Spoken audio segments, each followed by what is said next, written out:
Tadi malam kan saya melihat videonya Ibu Ida Dayak. Tanpa saya sadari kemudian saya terkoneksi masuk ke dalam energi Ibu Ida Dayak. Ibu Ida Dayak ini dulunya sebelum reinkarnasi saat ini merupakan seorang cucu dari seperti kepala suku. Kepala suku seorang laki-laki dan Ibu Ida Dayak duduk di sampingnya. Tentunya kepala suku ini sangat menyayangi Ibu Ida Dayak. Bisa jadi Ibu Ida Dayak merupakan pengganti dari kepala suku ini. Ya, saya mengartikan seperti itu terhadap penglihatan saya. Kemudian dalam kehidupan sehari-hari, kenapa Ibu Ida Dayak begitu piawai, punya keahlian yang begitu mumpuni, itu dikarenakan sebelum reinkarnasi Ibu Ida Dayak sudah belajar ilmu itu. Makanya setelah kehidupan saat ini dia terlahir kembali, ibaratnya pisau ini sudah tajam dari dulu. Tinggal dibersihkan sedikit, maka jadilah Ibu Ida Dayak yang memiliki kemampuan khusus. Jadi tidak terlalu tidak terlalu bulat dalam belajarnya dikarenakan dari dulunya dia sudah memiliki DNA yang seperti itu. Saya juga diperlihatkan di dalam terkoneksinya itu ada bukan seorang burung yang besar. Saya nggak tahu burung apa ini, tapi itu burungnya indah banget. Ada kaitannya apakah dengan orang suku Dayak? Saya kurang paham tentang burung ini. Dan di sini saya juga ada penglihatan. Kenapa sih Ibu Ida Dayak dalam mengobati massal di ruang terbuka dengan banyak orang yang hiruk pikuk selalu menari? Ternyata menari itu sebagai bentuk Ibu Ida Dayak relaksasi. Relaksasi kemudian memfokuskan pikirannya dan berdoa pada Tuhan Yang Maha Esa, juga berdoa untuk leluhurnya agar bisa ikut serta di dalam pengobatannya saat menyembuhkan kliennya, pasiennya. Jadi itu sesuatu yang yang sangat bagus saya rasa. Karena begini teman-teman, kemampuan seseorang itu ada batasnya. Makanya harus didukung, dikolaborasikan dengan kemampuan yang lainnya agar bisa lebih bermanfaat energinya atau bisa lebih full power di dalam menyembuhkan seseorang. Ini sangat bagus. Seperti halnya seperti ini ya. Kalau kalian mau bersih-bersih tubuh kalian, mungkin kalian bisa dengan olah pernafasan, atau bisa dengan surat-surat tertentu, atau dengan mantra-mantra tertentu. Tapi saat membaca mantra itu juga tergantung kepada kemampuan fisik tubuh kalian. Kalau lagi sakit tentunya jadi nggak full power dalam membaca mantra dan doa. Makanya di sini ada komponen-komponen lain seperti umbo rampe. Tapi sayangnya seseorang yang belum memahami hal ini kadang-kadang lebih suka menghakimi hal-hal yang berbau-berbau seperti itu. Misalnya kalian ingin bersih-bersih tubuh, kalian merasa tubuh saya ada energi negatif yang nggak bagus, kemudian kalian berdoa dengan mantra, tapi sayangnya tubuh kalian terlalu lemas untuk itu. Nggak ada salahnya dibantu dengan energi semesta. Energi semesta ini bisa berupa misalnya garam kasar, bunga macan kera, dan lain sebagainya untuk meningkatkan energi agar lebih full power. Tanpa didoai pun kayak bunga macan kera, kayak garam sudah memiliki energi dari alam semesta. Dan jangan sekali-kali bilang itu sirik, percaya pada bunga. Loh, lawang bunga itu juga ciptaan Tuhan loh ya.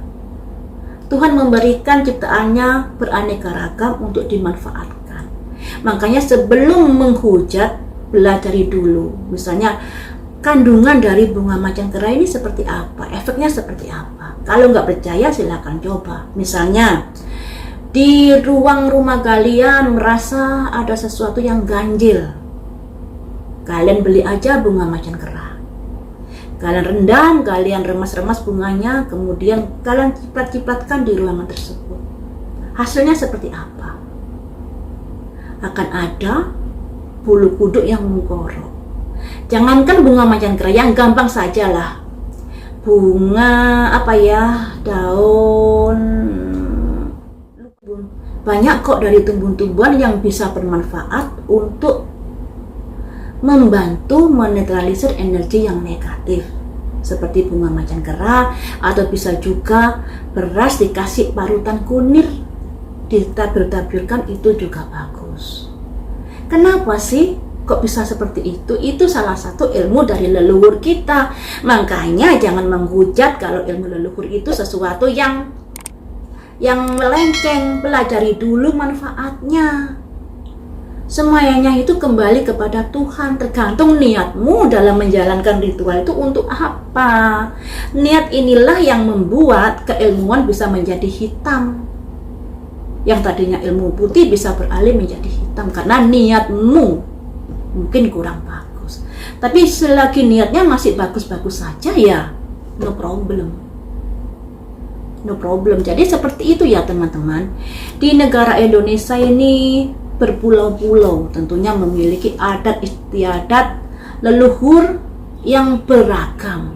Selagi kita tinggal di negara ini, makan, minum di negara ini, bekerja dan mati di negara ini, di mana kaki kita berpijak, disitulah langit yang akan kita junjung. Di mana kita tinggal, disitulah yang harus kita jaga budayanya. Nah, jangan sampai budaya leluhur ini cikal bakal dari kehidupan kita saat ini dipandang negatif thinking oleh orang-orang yang jangankan mau belajar sudah nggak mau, terus komentar yang negatif. Itu sangat disayangkan, sangat-sangat disayangkan. Boleh nggak percaya tentang kegaiban, tapi ya itu kebangetan kalau nggak percaya. Kenapa? Lawan di dalam tubuh kita itu loh ada jiwa dan ada roh.